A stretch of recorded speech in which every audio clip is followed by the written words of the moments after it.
Have you ever wondered what it really takes to be in the top 1% of retirees, not just in dollars, but in peace, security, and the freedom to live life on your own terms? Because here's the thing, when we hear top 1%, most of us picture luxury cars, massive homes, or private jets. But for many people entering retirement today, being in that top 1% might look a lot more down to earth than you'd think. Let's unpack what that means and how some simple choices may quietly place you far ahead of the average. When people hear that the top 1% of retirees may have around $10 million in net worth, the number alone can feel almost unreal. It sounds like a world far away from most households, a place where money worries don't exist, and every day feels like vacation. But here's the truth few talk about. That number, while impressive, doesn't always represent the whole picture of financial security or happiness in retirement. It's a snapshot, not a story. Net worth is simply what you own minus what you owe. It adds up your home, savings, investments, maybe a business or two, and subtracts your debts. But it says nothing about how efficiently that wealth supports your daily life. Someone may technically be worth $10 million on paper, but if most of it is tied up in real estate or illiquid assets, they could still feel stretched. Another retiree with a fraction of that amount, say, a modest home and reliable savings, might live with far less financial stress simply because their lifestyle fits their resources. This is where the misunderstanding often begins. We tend to compare ourselves to headlines or statistics, forgetting that every financial life has its own context. A retired couple in Kansas with $1.5 million in savings may live more comfortably than someone in coastal California with $5 million, simply because their cost of living, taxes, and expectations are lower. In other words, top 1% is relative. Geography, family size, and even personal values shift what that label really means. Another overlooked detail is how financial peace often depends less on your total assets and more on your ability to manage them wisely. The retirees who feel the most secure often share a few simple habits. They keep their spending predictable, they plan for health care, and they avoid risky ventures that could unravel years of savings. Their financial strength doesn't come from chasing high returns. It comes from steady, thoughtful decisions made over time. So instead of fixating on whether you've reached a certain number, it might be more helpful to ask, does my money support the life I want? That question is far more personal and far more revealing. A net worth is just a scorecard. The real measure is how free you feel to spend your days the way you choose, whether that's traveling, volunteering, or simply having the peace of mind to enjoy a quiet morning without financial worry. When you see it that way, being in the top 1% may not be about millions. It's about clarity, balance, and the calm that comes from knowing what enough truly means for you. There's a kind of wealth that never shows up on a balance sheet, the kind that comes from living simply and intentionally. Many retirees eventually discover that the greatest luxury isn't more stuff or more space, but less noise in their lives. When the house feels calm, the bills are predictable, and the pace of life slows down, a quiet richness starts to replace the constant need for more. That's the silent wealth of simplicity. For years, people are taught that success means upgrading, bigger homes, newer cars, nicer vacations. But somewhere around retirement, that rhythm changes. The things that once seemed like rewards start to feel like weight. You realize that a simpler lifestyle doesn't mean giving up comfort. It means removing the clutter that keeps you from actually enjoying it. A small, paid-off home can feel far wealthier than a sprawling house with a mortgage that never seems to end. A dependable old car brings more peace than a shiny new one that eats away at savings. Some of the happiest retirees are the ones who quietly stepped away from the pressure to keep up appearances.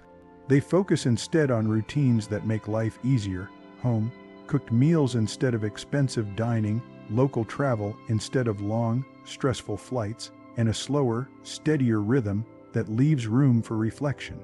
This isn't about frugality for its own sake. It's about aligning your spending with what genuinely brings joy. Simplicity also gives you emotional space. When there's less financial clutter, there's more room for connection, with family, with nature, with yourself. A weekend visit from your grandchildren feels richer than a fancy purchase ever could. Sitting in the backyard with a cup of tea can feel like a luxury when your mind isn't occupied with payments and possessions. What's interesting is how this mindset often grows naturally with age. Many retirees say they thought they'd miss the thrill of buying new things, but what they actually miss is time they once traded to earn, maintain, and worry about those things. When you let go of that chase, life becomes lighter, not smaller. That's the irony. By choosing less, you often gain more. You gain freedom from debt, from clutter, from comparison. You start to see that wealth isn't about how much you collect, it's about how peacefully you live with what you already have. And that's a kind of abundance that no market can take away. Most of us grew up hearing about the magic of compound interest, how money quietly grows over time if you let it sit and earn. But in retirement, another kind of compounding starts to matter just as much.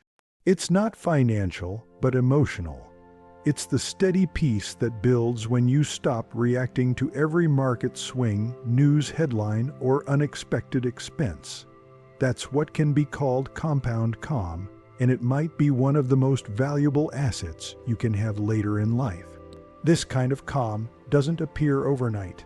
It grows through years of learning when to wait, when to let go, and when to trust that things will even out. Every time you choose not to panic during a market dip, you strengthen that muscle.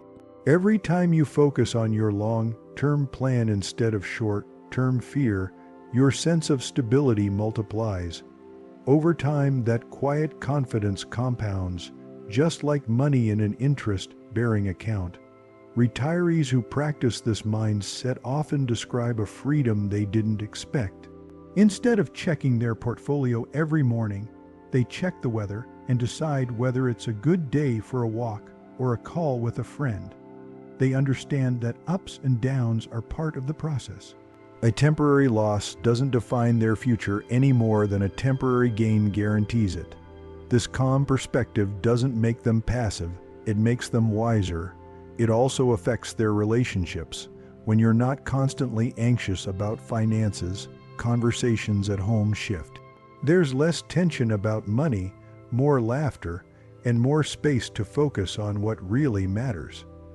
A couple who calmly reviews their budget together once a month often enjoys far more peace than one who argues daily over small purchases. That emotional steadiness becomes contagious. It keeps families grounded during unpredictable times.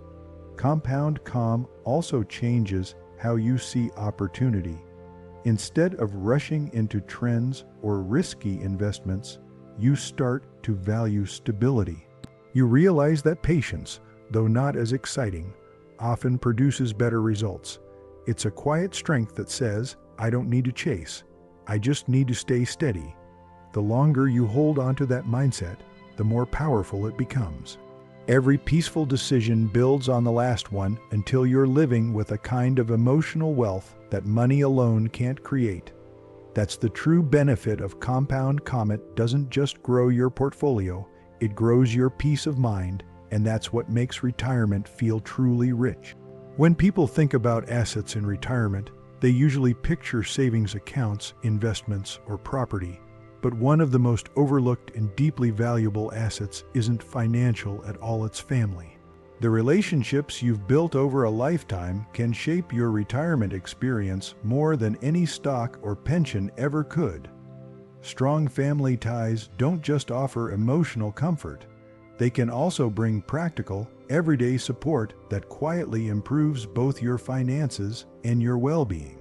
Think about how much lighter life feels when you know you're not facing it alone. Maybe your son helps with home repairs, saving you from calling a contractor. Maybe your daughter gives advice on managing online accounts or healthcare decisions. Even small gestures, a grandchild mowing the lawn, a sibling checking in regularly, can make an enormous difference in how manageable life feels after 60. These are the kinds of contributions that never appear on paper but create real, lasting value. Beyond the practical side, there's an emotional wealth that comes from family connection. Shared meals, laughter, and traditions can reduce loneliness and give each day more meaning. Studies continue to show that retirees with close family ties tend to live longer, healthier lives. Emotional security translates into physical health, and in many ways, that's a return on investment you can't calculate in numbers. Of course, family dynamics aren't always simple. Not every relationship runs smoothly, and not every family lives nearby. But even small efforts to reconnect, like a phone call, a visit, or a message, can rebuild a sense of closeness. It's never too late to strengthen those ties. For some, family extends beyond blood relatives. Trusted friends, neighbors, or community members often fill those same emotional and supportive roles. What matters is having people you can count on and who can count on you. When you step back, it becomes clear that family is one of the most powerful sources of stability in retirement. It's the network that reminds you who you are beyond your career or bank balance. It's what turns ordinary days into something memorable. And perhaps most importantly, it's what helps you pass on more than money. You pass on values, lessons, and love. In that sense, family isn't just part of your life story. It's part of your legacy. It's the hidden asset that grows stronger with time, and unlike money, its worth only increases the more you share it. The real measure of wealth in retirement often isn't about how many zeros sit in your account. It's about how much freedom you have over your time, your choices, and your peace of mind. That's what some might call your freedom index. It's not a financial statistic, but a personal one, built on how fully you get to live life on your own terms. When you reach a point where you can decide what matters each day without pressure or fear, you've quietly entered the top 1% of a different kind. Freedom in retirement looks different for everyone. For some, it's the ability to spend slow mornings sipping coffee without rushing anywhere. For others, it's taking a road trip to visit old friends, volunteering for something meaningful, or simply knowing that the bills are paid and the choices are yours. It's that subtle but powerful shift from "I have to" "I get to." That's a kind of wealth that no market fluctuation can touch. This kind of freedom often comes from years of small, consistent decisions rather than sudden windfalls. It grows from saying no to unnecessary obligations, paying off debt, downsizing when it makes sense, and focusing on what brings real satisfaction instead of constant accumulation. People who enjoy the highest freedom index so often realize they don't need endless options. They just need the right ones. They're not trying to fill their calendar or prove their success. They're trying to live peacefully and purposefully. There's also an emotional side to this freedom that's easy to overlook. When you stop comparing yourself to others, you give yourself permission to define success your own way. Maybe your dream retirement isn't traveling the world, it's gardening, mentoring, or spending time with family. When you stop chasing someone else's version of wealth, you start feeling truly rich. What makes the Freedom Index so meaningful is that it can't be bought, it's built. It's built through discipline, gratitude, and the courage to simplify. It's about crafting a life where your time, energy, and resources align with your values. That's the highest level of financial independence, not just having enough money to survive, but having enough peace to live. When you reach that stage, you realize the top 1% isn't about net worth at all. It's about life worth. It's waking up knowing that every choice you make belongs entirely to you, and that kind of freedom is the truest form of wealth there is. So yes, the top 1% in retirement might start with a number, but it ends with a feeling, peace, control, and connection. Maybe you'll never care about hitting a certain dollar amount. Maybe your focus is on building a life that feels full, not just funded. And that's what truly puts you among the rare few, the ones who know that wealth isn't what you keep in your account, but what you keep in your heart. What about you? What does wealth mean in your retirement years? Share your thoughts and stories in the comments below. Your experience might inspire someone else today. And if this video made you reflect, consider subscribing for more peaceful, practical insights on family, money, and life after 50.